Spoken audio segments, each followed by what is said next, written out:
kryesore për kushtimin punë nuk mungon edhe kështu.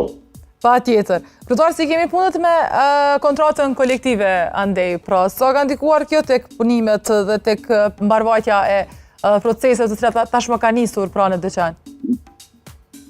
Është tema që po e diskutojmë që në kohë gjatë, realisht është një prej temave që komunat në mënyrë jau ka zbe edhe angazhimin dhe autoritetin në raport me investimet, në raport me projektin e buxhetit dhe me implementimin e projekcione buxhetore që kem. Dhe është në diçka që po na përcjell për një kohë gjatë, e cila po na pamundson për me realizu objektivat dhe synimet që i kemi. Po.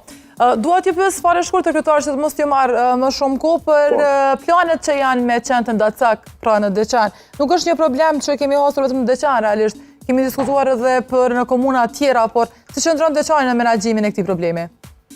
Ne kemi në bashkëpunim me stacionin e veterinës këto dhe me një organizatë që merret me trajtimin e tyre që është e licencuar. Po. Edhe që besoj që përkujdeset më shumë se sa komuna tjera. Dhe këta e thom kështu pa ndaj modestie, e thom me siguri tepër plot, për shkak se di aktivitetin që e bojnë dhe menaxhimin që e bojnë me qendrën Dacak. Po. Dhe dua t'ju pyes pak edhe për këtë çështjen dhe projektet që janë kryetar për asfaltimin e rrugëve, cilat janë rrugët pra që do të asfaltohen këtë radhë, pra cilat janë projektet që do të angazhohen që të kryen pra gjatë këtij viti.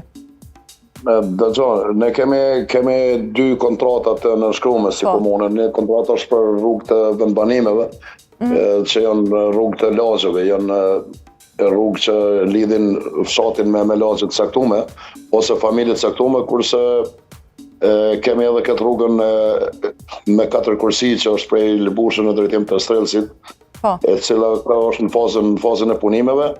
Për shkak të mungesës së buxhetit na duhet kemi pauzuar që 2-3 muaj, na duhet me prit edhe pak, për shkak se ne kemi harxhuar buxhetin tonë si komunë, mandej tash është në dorën e qeverisë që me i bë pagesat kompanisë për punë që janë kryer, që kompania më vazhdu tutje. Po besoj që jemi në situatë të mirë pavarësisht prolongimeve që po ndodhin. Po. Ju falenderoj shumë për kohën dhe për çdo informacionet që i dhe edhe për ne dhe për shikuesit tanë.